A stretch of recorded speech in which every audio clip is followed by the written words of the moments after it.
इस वक्त तो बहुत सख्त तलब हो रही थी चाय की। I really wanted to drink tea. I really wanted to drink tea. इतने बरसों का साथ जो है शफाकत साहब। I have been with you for so long mister Shafaqat. I have been with you for so long mister Shafaqat. जान तो तुम मुझे उसी दिन गई थी जब तुम इस घर में मेरी वाइफ बनकर आई थी। You understood me the day you became my wife and enter my house. You understood me the day you became my wife and entered my house. मुझे आपसे कुछ बात करनी है. I wanna talk to you about something. I wanna talk to you about something.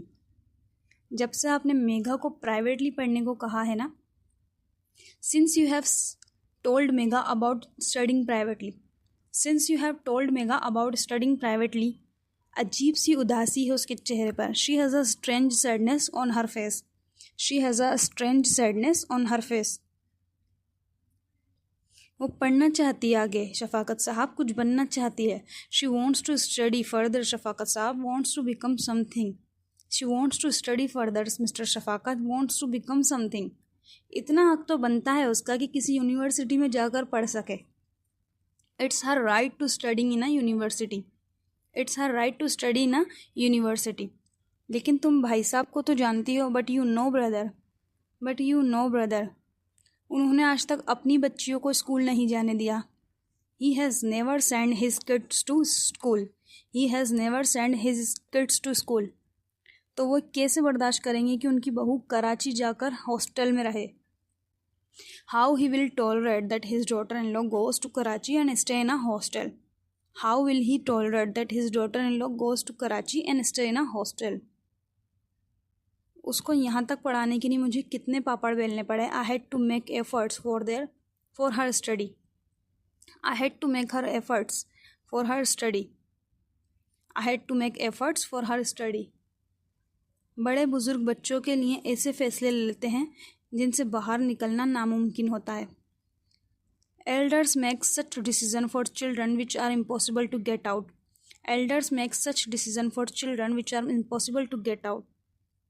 शायद मैंने ये निर्णय कभी नहीं लिया होता. Maybe I would have never taken this decision. Maybe I would have never taken this decision.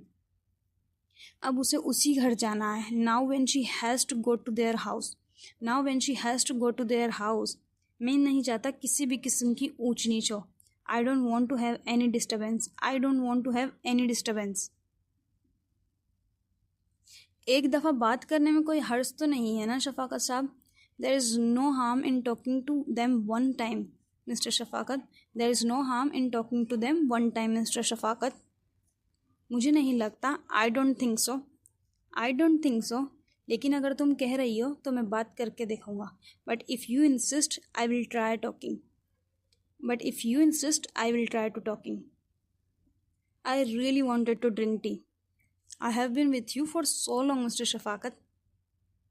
You understood me the day you became my wife and entered my house.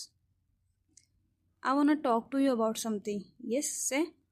Since you have told Megha about studying privately, she has a strange sadness on her face.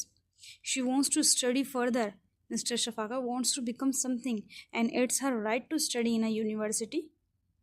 You are right, but you know, brother, he has never sent his kids to school. How will he tolerate that his daughter-in-law goes to Karachi and stay in a hostel? I had to make efforts for her study. Sometimes elder makes such decisions for children which are impossible for children to get out of. Yes, if Abba didn't that, maybe I would never had taken this decision.